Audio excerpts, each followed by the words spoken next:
Good morning students ਅਸੀਂ management accounting ਦੇ ਵਿੱਚ ਕੱਲ ਨਵਾਂ ਚੈਪਟਰ ਸਟਾਰਟ ਕੀਤਾ ਸੀ ਕੈਸ਼ ਫਲੋ ਸਟੇਟਮੈਂਟ ਦਾ, ਜਿਹਦੇ ਵਿੱਚ ਮੈਂ ਤੁਹਾਨੂੰ ਹੁਣ ਤੱਕ ਇਹ ਦੱਸ ਚੁੱਕੀ ਹਾਂ ਕਿ ਕੈਸ਼ ਕਿਹਨੂੰ ਕਹਿੰਦੇ ਆ, ਕੈਸ਼ ਫਲੋ ਸਟੇਟਮੈਂਟ ਕੀ ਹੁੰਦੀ ਆ ਔਰ ਇਹਦੀ ਕੀ ਇੰਪੋਰਟੈਂਸ ਆ।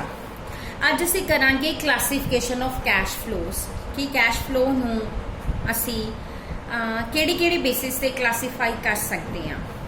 स्टूडेंट्स कैश फ्लो ਨੂੰ ਅਸੀਂ ਤਿੰਨ ਤਰ੍ਹਾਂ ਦੀਆਂ ਐਕਟੀਵਿਟੀਜ਼ ਦੇ ਵਿੱਚ ਕਲਾਸੀਫਾਈ ਕਰ ਸਕਦੇ ਹਾਂ। ਸਭ ਤੋਂ ਪਹਿਲਾ ਹੈ cash flow from operating activities, second ਹੈ cash flow from investing activities and third ਹੈ cash flow from financing activities. First of all है cash flow from operating activities. Operating activities किहड़ियां हुंदियां, वो एक्टिविटीज़ जिहड़ियां तुहाडियां डे टू डे ऑपरेशन नाल related आ, जिहड़ा तुसीं अपने बिजनेस नूं चलाउण लई, अपनी रेवेन्यू नूं अर्न करन दे लई कर रहे हो, वो तुहाडियां सारियां ऑपरेटिंग एक्टिविटीज़ हुंदियां आ। ठीक है स्टूडेंट। सो जिहड़ा भी ऑपरेटिंग एक्टिविटीज़ तो कैश फ्लो अराइज हुंदा आ, ਉਹਦੇ बेसिस ते सानूं ये पता लगदा आ कि कोई ऑर्गेनाइजेशन जिहड़ी हैगी आ कि ਉਹਦੇ ਕੋਲ ਇੰਨਾ ਸਫੀਸ਼ੀਐਂਟ ਕੈਸ਼ ਹੈ ਕਿ ਉਹ ਆਪਣੀਆਂ ਜਿਹੜੀਆਂ ਆਪਰੇਟਿੰਗ ਕੈਪੇਬਿਲਿਟੀਜ਼ ਹੈਗੀਆਂ ਆ ਉਹਨਾਂ ਨੂੰ ਟਾਈਮਲੀ ਪੇ ਕਰ ਸਕੇ, ਜਿਸ ਤਰ੍ਹਾਂ ਆਪਣਾ ਡਿਵੀਡੈਂਡ, ਆਪਣੇ ਲੋਨ, ਆਪਣੀਆਂ ਇਨਵੈਸਟਮੈਂਟਸ ਜਿਹੜੀਆਂ ਹੈਗੀਆਂ ਆ ਉਹ ਕਰ ਸਕੇ। ਸੋ ਆਪਰੇਟਿੰਗ ਐਕਟੀਵਿਟੀਜ਼ ਤੋਂ ਕਿਸ ਤਰ੍ਹਾਂ ਦਾ ਜਿਹੜਾ ਤੁਹਾਨੂੰ ਕੈਸ਼ ਆਂਦਾ ਆ ਤੇ ਕਿੱਥੇ ਕੈਸ਼ ਤੁਹਾਡਾ ਜਾਂਦਾ ਆ। ਇਹਦੇ ਕੁਝ ਐਗਜ਼ਾਮਪਲਸ ਨੇ, ਜਿਸ ਤਰ੍ਹਾਂ ਅਗਰ ਤੁਸੀਂ ਗੁੱਡਸ ਦੀ ਸੇਲ ਕਰ ਰਹੇ ਹੋ ਜਾਂ ਸਰਵਿਸਿਜ਼ ਰੈਂਡਰ ਕਰ ਰਹੇ ਹੋ, ਉਹਦੇ ਤੋਂ ਜੋ ਤੁਹਾਨੂੰ ਕੈਸ਼ ਰਿਸੀਵ ਹੁੰਦਾ ਆ। ਸੈਕਿੰਡ ਰਾਇਲਟੀਜ਼, ਫੀਸ, ਕਮਿਸ਼ਨ ਜਾਂ ਅਦਰ ਰੈਵਨਿਊ ਤੋਂ ਕੈਸ਼ ਰਿਸੀਵ ਹੁੰਦਾ ਆ। ਥਰਡ ਗੁੱਡਸ ਦੇ ਸਪਲਾਇਰ ਨੂੰ ਜੋ ਤੁਸੀਂ ਕੈਸ਼ ਦੀ ਪੇਮੈਂਟ ਕਰਦੇ ਹੋ। ਫੋਰਥ ਇੰਪਲੋਈਜ਼ ਨੂੰ ਆਪਣਿਆਂ ਨੂੰ ਕੈਸ਼ ਦੀ ਪੇਮੈਂਟ ਕਰਦੇ ਹੋ। ਫਿਫਥ ਕੀ ਆ, ਇੰਸ਼ੋਰੈਂਸ ਐਂਟਰਪ੍ਰਾਈਜ਼ਸ ਜਿਹੜੀਆਂ ਨੇ ਜਿਨ੍ਹਾਂ ਦਾ ਕੰਮ ਇੰਸ਼ੋਰੈਂਸ ਦਾ ਹੈ, ਉਹ ਆਰਗੇਨਾਈਜੇਸ਼ਨਸ ਜੋ ਆਪਣਾ ਪ੍ਰੀਮੀਅਮ, क्लेम, एन्यूटीज़ दे कैश रिसीव करदियां और पे करदियां आ। एंड नैक्सट की आ कि इनकम टैक्स दे रिफंड दे लई जो कैश पे किया जाता आ। एंड एट द एंड हैगा आ कि फ्यूचर कॉन्ट्रैक्ट्स जिहड़े ने या फॉरवर्ड कॉन्ट्रैक्ट्स जिहड़े ने उन्हां दे लई जो तुसी कैश रिसीव या पे करते हो। सो ये सारा तुहाडियां जिहड़ियां हैगियां आ ऑपरेटिंग एक्टिविटीज़ आ। सो इन्हां जो भी कैश आएगा तुसी ਉਹਨੂੰ ਆਪਣੀ ਆਪਰੇਟਿੰਗ ਐਕਟੀਵਿਟੀਜ਼ ਦੇ ਹੈਡ ਦੇ ਅੰਡਰ ਜਿਹੜਾ ਹੈਗਾ ਮੈਂਸ਼ਨ ਕਰੋਗੇ।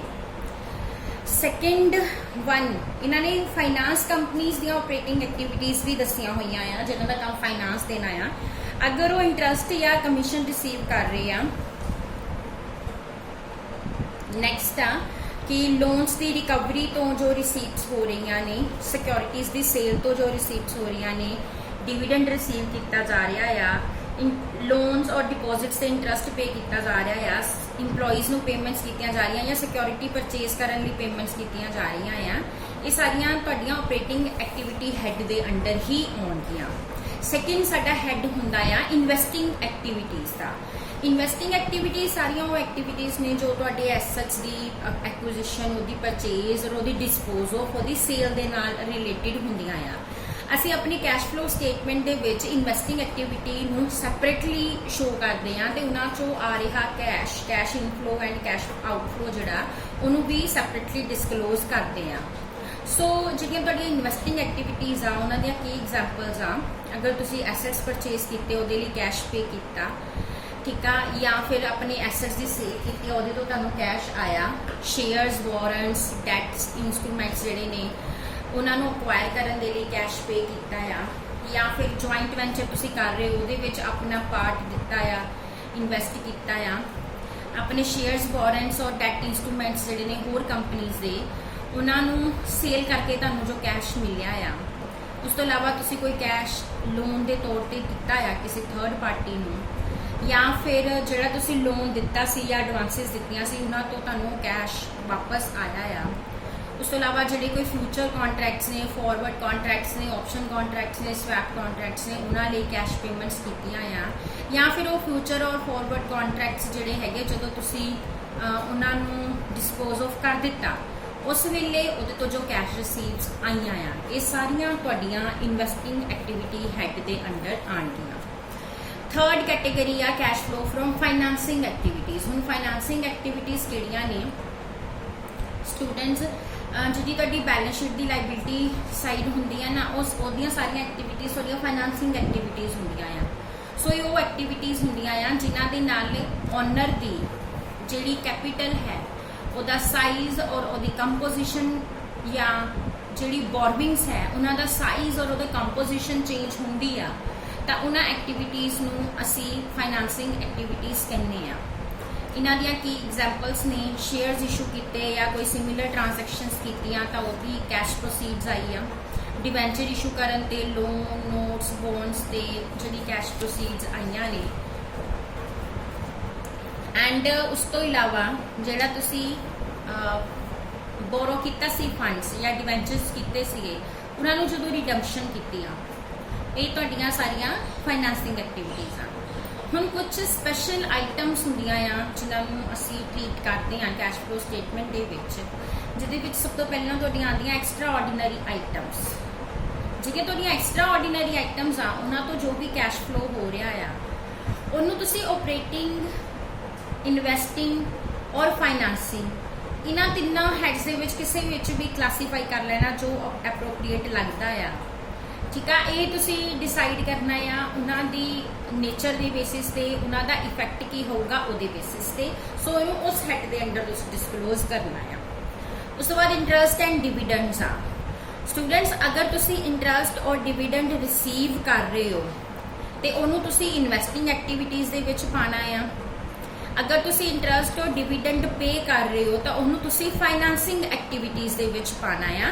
ਅਗਰ ਤੁਹਾਡੀ ਕੰਪਨੀ ਇੱਕ ਨੌਨ ਫਾਈਨਾਂਸ ਕੰਪਨੀ ਆ, ਬਟ ਜੇ ਤੁਹਾਡੀ ਕੰਪਨੀ ਇੱਕ ਫਾਈਨਾਂਸ ਕੰਪਨੀ ਆ ਤਾਂ ਉਸ ਕੇਸ ਦੇ ਵਿੱਚ ਜੋ ਵੀ ਤੁਸੀਂ ਇੰਟਰਸਟ ਰਿਸੀਵ ਕਰ ਰਹੇ ਹੋ ਜਾਂ ਇੰਟਰਸਟ ਪੇ ਕਰ ਰਹੇ ਹੋ ਇਹ ਸਾਰਾ ਤੁਹਾਡਾ ਆਪਰੇਟਿੰਗ ਐਕਟੀਵਿਟੀਜ਼ ਹੈਡ ਦੇ ਅੰਡਰ ਆਉਂਦਾ ਆ। ਅਗਰ ਨੌਨ ਫਾਈਨਾਂਸ ਆ ਫਿਰ ਕੀ ਆ, ਇੰਟਰਸਟ ਰਿਸੀਵ ਇਨਵੈਸਟਿੰਗ ਚ, ਇੰਟਰਸਟ ਪੇਡ ਫਾਈਨਾਂਸਿੰਗ ਚ। ਅਗਰ ਫਾਈਨਾਂਸ ਆ ਤਾਂ ਆਪਰੇਟਿੰਗ ਚ। ਉਸ ਤੋਂ ਬਾਅਦ ਟੈਕਸਿਸ, ਜੋ ਤੁਸੀਂ ਟੈਕਸ ਜਿਹੜੇ ਪੇ ਕਰਨੇ ਆ ਉਹਨਾਂ ਨੂੰ ਸੈਪਰੇਟਲੀ ਡਿਸਕਲੋਜ਼ ਕਰਨਾ ਆ। ਜਦੋਂ ਤੁਸੀਂ ਆਪਰੇਟਿੰਗ ਐਕਟੀਵਿਟੀਜ਼ ਦਾ ਕੈਸ਼ ਫਲੋ ਕੱਢਣਾ ਆ ਤਾਂ ਨੀਚੇ ਐਂਡ ਦੇ ਵਿੱਚ ਅਸੀਂ ਉਹਨੂੰ ਸੈਪਰੇਟਲੀ ਜਿਹੜਾ ਹੈਗਾ ਡਿਸਕਲੋਜ਼ ਕਰਨਾ, ਜੋ ਵੀ ਟੈਕਸ ਪੇਡ ਹੋਊਗਾ ਜਾਂ ਰਿਫੰਡ ਹੈ ਤਾਂ ਉਹਨੂੰ ਵੀ ਸੈਪਰੇਟਲੀ ਡਿਸਕਲੋਜ਼ ਕਰਨਾ ਆ। ਉਸ ਤੋਂ ਬਾਅਦ ਨੈਕਸਟ ਹੈ acquisition and disposal of subsidiaries and business units. ਅਗਰ ਤੁਸੀਂ ਕੋਈ ਹੋਰ ਬਿਜ਼ਨਸ ਯੂਨਿਟਸ ਅਕਵਾਇਰ ਕੀਤਾ ਆ ਜਾਂ ਸਬਸਿਡੀ ਅਕਵਾਇਰ ਕੀਤੀ ਆ ਜਾਂ ਉਹਨੂੰ ਡਿਸਪੋਜ਼ ਆਫ ਕੀਤਾ ਆ ਤਾਂ ਇਹਨੂੰ ਵੀ ਸੈਪਰੇਟਲੀ ਇਨਵੈਸਟਿੰਗ ਐਕਟੀਵਿਟੀਜ਼ ਦੇ ਅੰਡਰ ਤੁਸੀਂ ਕਲਾਸੀਫਾਈ ਕਰਨਾ ਹੈ। ਠੀਕ ਆ ਜੀ। ਬਾਕੀ ਜਿਸ ਪੀਰੀਅਡ ਦੇ ਵਿੱਚ ਉਹ ਤੁਸੀਂ ਕੀਤਾ ਆ ਉਸੇ ਟਾਈਮ ਪੀਰੀਅਡ ਵਿੱਚ ਕਿੰਨੀ ਟੋਟਲ ਪਰਚੇਜ਼ ਆ ਜਾਂ ਪਰਚੇਜ਼ ਦਾ ਕਿੰਨਾ ਪੋਰਸ਼ਨ ਆ ਜਿਹੜਾ ਕੈਸ਼ ਦੀ ਫਾਰਮ ਦੇ ਵਿੱਚ ਕੀਤਾ ਜਾ ਰਿਹਾ ਆ, ਇਹ ਤੁਸੀਂ ਉਹਦੇ ਵਿੱਚ ਡਿਸਕਲੋਜ਼ ਕਰਨਾ ਆ। ਉਸ ਤੋਂ ਬਾਅਦ ਫੋਰਨ ਕਰੰਸੀ ਕੈਸ਼ ਫਲੋ, ਜਿਹੜੀ ਤੁਹਾਡੀਆਂ ਫੋਰਨ ਕਰੰਸੀ ਦੀਆਂ ਟ੍ਰਾਂਜੈਕਸ਼ਨਸ ਨੇ ਉਹਨਾਂ ਤੋਂ ਜੋ ਵੀ ਕੈਸ਼ ਫਲੋ ਹੋ ਰਿਹਾ ਆ ਉਹਨੂੰ ਤੁਸੀਂ ਐਂਟਰਪ੍ਰਾਈਜ਼ ਦੀ ਰਿਪੋਰਟਿੰਗ ਕਰੰਸੀ ਦੇ ਵਿੱਚ ਰਿਕਾਰਡ ਕਰਨਾ ਆ। ਠੀਕ ਆ, ਜੋ ਵੀ ਐਕਸਚੇਂਜ ਰੇਟ ਹੋਣਗੇ ਉਸ ਟਾਈਮ ਤੇ ਅਪਲਾਈ ਹੋ ਰਹੇ ਤੁਸੀਂ ਫੋਰਨ ਐਕਸਚੇਂਜ ਨੂੰ ਉਸ ਰੇਟ ਦੇ ਨਾਲ ਮਲਟੀਪਲਾਈ ਕਰਕੇ ਉਹਦੇ ਅਕੋਰਡਿੰਗ ਇੰਡੀਅਨ ਰੁਪੀ ਦੇ ਵਿੱਚ ਹੀ ਤੁਸੀਂ ਉਸ ਕੈਸ਼ ਫਲੋ ਨੂੰ ਜਿਹੜਾ ਹੈਗਾ ਸ਼ੋ ਕਰਨਾ ਹੈ। ਨੈਕਸਟ ਹੈ ਨੌਨ ਕੈਸ਼ ਟ੍ਰਾਂਜੈਕਸ਼ਨਸ। ਕੁਝ ਨੌਨ ਕੈਸ਼ ਟ੍ਰਾਂਜੈਕਸ਼ਨਸ ਹੋਣਗੀਆਂ ਜਿਹੜੀਆਂ ਕਿ ਤੁਸੀਂ ਆਪਣੀ ਕੈਸ਼ ਫਲੋ ਸਟੇਟਮੈਂਟ ਦੇ ਵਿੱਚ ਡਿਸਕਲੋਜ਼ ਨਹੀਂ ਕਰਨੀਆਂ। ਐਸੈਟਸ ਅਕਵਾਇਰ ਕੀਤੇ ਆ, ਠੀਕ ਆ, ਜਾਂ ਫਿਰ ਤੁਸੀਂ ਕੋਈ ਐਂਟਰਪ੍ਰਾਈਜ਼ ਅਕਵਾਇਰ ਕੀਤੀ ਆ ਸ਼ੇਅਰਸ ਇਸ਼ੂ ਕਰਕੇ, ਡੈਟ ਨੂੰ ਇਕੁਇਟੀ 'ਚ ਕਨਵਰਟ ਕਰਤਾ, ਬੋਨਸ ਸ਼ੇਅਰਸ ਇਸ਼ੂ ਕਰਤੇ, ਐਸੈਟਸ ਐਕਸਚੇਂਜ ਕਰਕੇ, ਇਹਨਾਂ ਨੂੰ ਅਸੀਂ ਆਪਣੀ ਕੈਸ਼ ਫਲੋ ਦੇ ਵਿੱਚ ਜਿਹੜਾ ਹੈਗਾ ਸ਼ੋ ਨਹੀਂ ਕਰਨਾ। ਸੋ ਇਹ ਸਾਰੀਆਂ ਕੁਝ ਟ੍ਰੀਟਮੈਂਟ ਸੀਗੀਆਂ ਸਪੈਸ਼ਲ ਆਈਟਮਸ ਦਾ ਜੋ ਕਿ ਅਸੀਂ ਆਪਣੀ ਕੈਸ਼ ਫਲੋ ਸਟੇਟਮੈਂਟ ਦੇ ਵਿੱਚ ਕਰਨਾ ਆ। ਕੱਲ ਤੋਂ ਅਸੀਂ ਇਹਦੇ ਨਿਊਮੈਰੀਕਲ ਜਿਹੜੇ ਹੈਗੇ ਨੈਕਸਟ ਲੈਕਚਰ ਸਟਾਰਟ ਕਰਾਂਗੇ। Thank you.